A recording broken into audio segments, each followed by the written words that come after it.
துர்கா சீரியல்ல இப்ப அட்டகாசமான அருமையான மாசான எபிசோட் வந்திருக்குன்னே சொல்லலாம். மிஸ் பண்ணாம ஃபுல் ரீடிங் கேளுங்க. விஷயம் சுத்தமா போமாட்டேங்குது. பார்க்கலாம் லைக் பண்ணிட்டு பார்த்தீங்கன்னா, எனக்கு கொஞ்சம் பேச வந்து முட்டிட்டா இருக்கும்.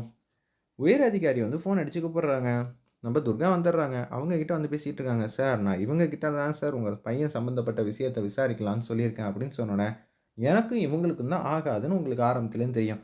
அப்படி இருக்கிற சூழ்நிலையில, நீங்க எதுக்கு என்ன இவங்க கிட்ட வந்து கோத்து விடுறீங்கன்னு தெரியல.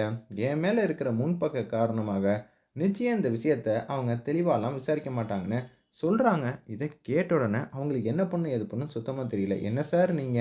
நான் கரெக்ட்டான ஆஃபீசர வந்து செலக்ட் பண்ணி, இந்த விஷயத்த இவங்களால மட்டும் தான் சார் வந்து நேர்மையா வந்து விசாரிக்க முடியும். தயவு செஞ்சு நம்புங்க." "என்னங்க? என் விஷயத்துல தான் அவங்க எப்படிப்பட்டவங்கன்னு உங்களுக்கே நல்லா தெரியும்ல." "சார் நீங்க எவ்வளோ பெரிய ஆளு. ஆனா உங்கள கம்பேர் பண்றப்ப துர்கா வந்து ரொம்ப சின்ன லெவல் தான். அப்படி இருக்கும்போது உங்களையே கூட்டிட்டு போன துர்காக்கு எவ்வளவு நேர்மையும், நம்பிக்கையும் இருந்தா, தில் இருந்தா உங்கள அழைச்சிட்டு போவாங்க. அத அடிப்படையில வச்சு தான் சார் நான் உங்கள்ட்ட வந்து சொல்லிட்டு இருக்கேன். நிச்சயம் என் பேச்ச வந்து கேளுங்க. அவங்க சக்சஸ்ஃபுல்லா இந்த விஷயத்த முடிச்சு காட்டுவாங்க. எனக்கு நம்பிக்கை இருக்கு. நல்லா யோசிச்சு பாருங்க சார். உங்க மேல தான் தப்புங்கிற மாரி நடந்த விஷயத்தெல்லாம் சொல்லி முடிக்கிறாங்க.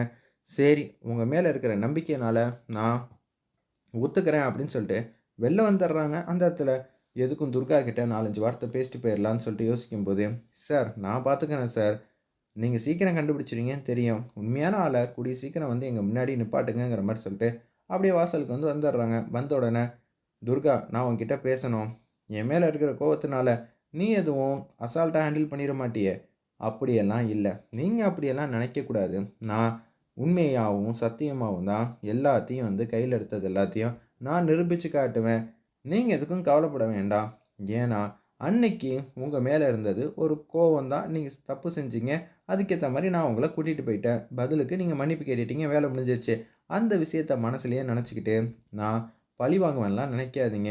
அந்த விஷயம் அன்னைக்கோட போயிடுச்சு. நம்ப 10 நாளைக்கு முன்னாடி கோவப்பட்டதெல்லாம் ஞாபகம் வச்சுப்போமா? எப்படி துர்கா இது எல்லாத்தையும் மறக்கிற அளவுக்கு உனக்கு ஏத்த வயசும் கிடையாது, பக்குவமும் கிடையாது.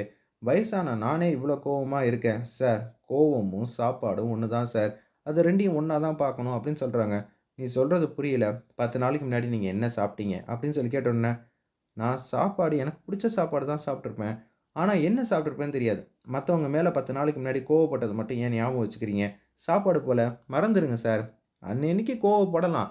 ஆனா அதே சந்தர்ப்பத்தில அது அவங்கள திருந்த வைக்கிறதுக்காக மட்டும் தான் நம்ம கோவத்த காட்டணும். இந்த விஷயத்த நான் பார்த்துக்கிறேன். இதுக்கு பின்னாடி யார் இருக்காங்க? யாரா வேணான்னு இருக்கட்டும். நான் உங்களுக்கு நியாயத்த வாங்கி தரேன். துர்கா, உன் மேல எனக்கு நம்பிக்கை வந்துருச்சு. நீ எப்படி இருந்தாலும் இந்த விஷயத்த கண்டுபிடிச்சிருவ. எனக்கு அபாரமான நம்பிக்கை வந்துருச்சு. உன்கிட்ட இப்ப நான் பேசாம விட்டுருந்தா, நீ உண்மையா கண்டுபிடிப்பியா? இல்ல வேற யாரையாவது வந்து கொண்டு வந்து நிப்பாட்டிட்டு, இவர் தான் காரணங்கிற மாரி சொல்லிடுவியோன்னு நெனச்சேன். தப்பு பண்ணது.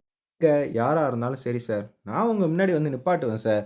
நான் நீதிபதி கிட்ட அவங்கள அழைச்சிட்டு போவேன். இது சத்தியங்கிற மாரி சொல்லிட்டு, மாசா வந்து வீட்டுக்கு வந்துட்டு இருக்காங்க. ஒரு பக்கம் நம்ப ஹாசினி இருக்காங்கல்ல, அவங்களும் குட்டி தேவியும் அருமையான திட்டம் வந்து போட்டுட்டு இருக்காங்க. "ஏய் சங்கரபாண்டிக்கு இப்ப எதுவும் தெரியல. அப்படி இருக்கும்போது இப்ப விளையாண்டா மட்டும் தான் உண்டுங்கிற" மாரி அருமையா வந்து யோசிச்சுட்டு இருக்காங்க. அப்பன்னு பார்த்து ஏதாவது சாப்பிடலாங்கிற மாரி யோசிக்கிறப்ப, சரியான க்ளூ வந்து கிடைச்சிச்சு. "வா இன்னைக்கு பூந்து விளையாடுவோம்ன்னு" சொல்லிட்டு என்னென்னமோ தட்டுல வந்து எடுத்து வச்சிருக்காங்க. "சித்தப்பு உங்களுக்காக தான் சுட சுட ஸ்பெஷலா வந்து செஞ்சிருக்கேன். சாப்பிட்டு பாருங்க" அப்படின்னு சொன்னோனே, அப்படியே தொட்டு பார்க்குறாங்க. சுட சுட இருக்கு. அப்பனா சூப்பரா வந்து சாப்பிடலாம். 2 பீஸ் எக்ஸ்ட்ரா கூட சாப்பிடலாம். "ரொம்ப நன்றி ஹாசினி. உங்களுக்கு தான் சித்தப்பு. இப்ப ரொம்ப கஷ்டத்துல இருக்கீங்களா? நீங்க நல்லா சாப்பிடணும்னு தான் நான் இப்படியெல்லாம் உங்களுக்கா ஸ்பெஷலா அதிகமா நெய்யெல்லாம் விட்டு பண்ணியிருக்கேங்கிற" மாரி சொல்றாங்க. இத கேட்ட உடனே அவங்க யோசிச்சுக்கிட்டே வந்து கைய வைக்கிறாங்க. அப்பன்னு பார்த்து ஐயோ! அம்மாங்கிற மாரி கத்துறாங்க அந்த இடத்துல. நம்ப சங்கரபாண்டி செம காமெடியா இருந்துச்சுன்னே சொல்லலாம். "ஹாசினி என்ன பண்ணி வச்சிருக்க? கையெல்லாம் வேற மாரி இருக்கு" அப்படின்னு சொல்லும்போது, "இல்ல சித்தப்பு நான் கரெக்ட்டா தான் பண்ணேன். உங்களுக்கு தெரியல. திருப்பியும் தொட்டு பாருங்க."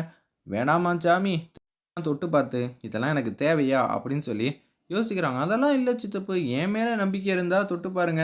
"அதெல்லாம் ஒண்ணும் வேணாங்கிறாங்க. நீ கொண்டு வந்த சாப்பாட நீயே எடுத்துட்டு போயிடு." "இல்ல சித்தப்புன்னு" சொல்லி ஹாசினி ஸ்பூனால எடுத்து அப்படியே அவங்க கிட்ட வந்து குடுத்துர்றாங்க. எனக்கு சாப்பாடும் வேணாம், ஒண்ணும் வேணாங்கிற மாரி காமெடியா வந்து பேசிட்டு, நம்ம சங்கரபாண்டி மாட்டுக்கு அங்கேருந்து போறாங்க. அச்சச்சோ! நம்ம மேல அன்பு, பாசம் என்னைக்கு வராதோ!